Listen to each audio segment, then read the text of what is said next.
राधा राधा दोस्तों, ये कहानी है बरेली उत्तर प्रदेश के एक परिवार की। गर्मियों की सुबह और लक्ष्मी देवी अपने घर के आंगन में बैठी हुई थी। उनके हाथ में भगवत गीता थी, लेकिन मन कहीं और ही था। तभी उनका बेटा सुरेश वहां आया और उदास मन से पास बैठ गया। माँ, मैंने अपनी पूरी जिंदगी की कमाई जिस बेटे पर खर्च दी, अब वो मुझे पूछता तक नहीं। लक्ष्मी देवी ने किताब बंद की और बेटे की तरफ देखा। उसकी आंखों में बेबसी थी। कई दिनों से कह रहा हूँ उसे कि घर में एक आरओ लगा दे, लेकिन अंकित टालता ही जा रहा है। कहता है फालतू खर्च मत करो, पानी तो वैसे भी ठीक है। सोचो माँ, मैं अपने ही बेटे से साफ पानी के लिए तरस रहा हूँ। लक्ष्मी देवी के चेहरे पर हल्की मुस्कान आई, लेकिन वह दर्द से भरी थी। उन्होंने अपने बेटे को बड़े लाड प्यार से पाला था, उनके हर सपने पूरे किए थे। पति गिरधारी लाल ने भी उसे अच्छे स्कूल में पढ़ाया ताकि वे आत्मनिर्भर बने और बुढ़ापे में उनका सहारा बने। लेकिन जब सुरेश को कहीं नौकरी नहीं मिली तो गिरधारी लाल ने अपनी बचत से एक छोटा सा टिफिन सेंटर शुरू किया। लोगों तक घर का स्वादिष्ट खाना पहुंचाने का यह काम अच्छा चलने लगा। इससे होने वाली कमाई से घर का खर्च आसानी से चलने लगा। कई कोशिशों के बाद भी जब सुरेश को नौकरी नहीं मिली तो एक दिन वह माँ के पास आया और निराश होकर बोला, अब और नौकरी के पीछे नहीं भाग सकता माँ, मैं हार गया हूँ। लक्ष्मी देवी चिंता में पड़ गई।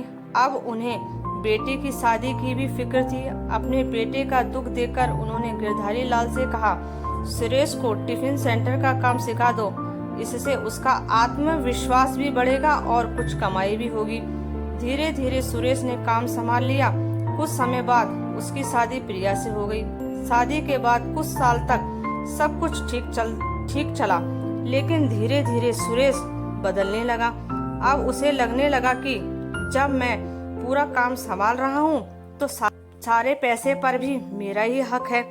अब जब उसका मन करता वे प्रिया को लेकर होटल में खाना खाने चला जाता, लेकिन जब माँ बाप अपनी जरूरत के लिए पैसे मांगते तो साफ मना कर देता। अभी पैसे नहीं है माँ, फालतू खर्चा मत करो। लक्ष्मी देवी अब गिरधारी लाल के लिए ये एक बड़ा आघात था, लेकिन वे चुप रह गए। कुछ साल बाद सुरेश को बेटा हुआ, जिसका नाम उसने अंकित रखा। सुरेश ने अंकित की पढ़ाई पर खूब पैसा खर्च किया ताकि वह एक सफल इंसान बने। लेकिन जब अंकित को नौकरी नहीं मिली तो सुरेश ने उसे अपने टिफिन सेंटर के काम में ही शामिल कर लिया। धीरे धीरे अंकित ने पूरे बिजनेस और पैसों पर कब्जा जमा लिया।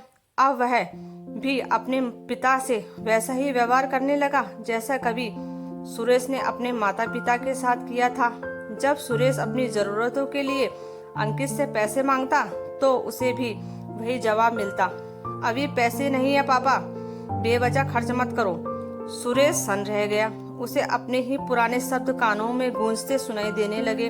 जब दुख हद से ज्यादा बढ़ गया तो सुरेश माँ के पास आया और बोला, माँ, अंकित मुझे मेरी दवाइयों और आरओ लगवाने तक के लिए पैसे नहीं दे रहा।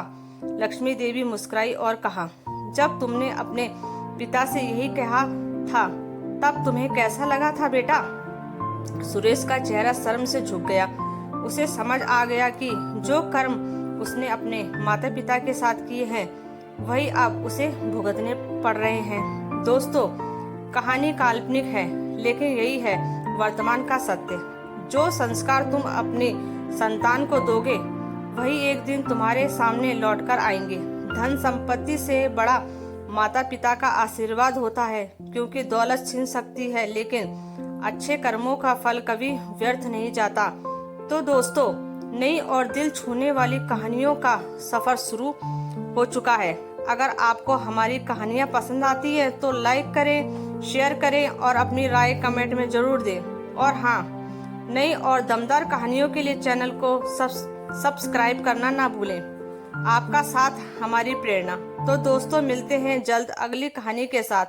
तब तक के लिए राधे राधे।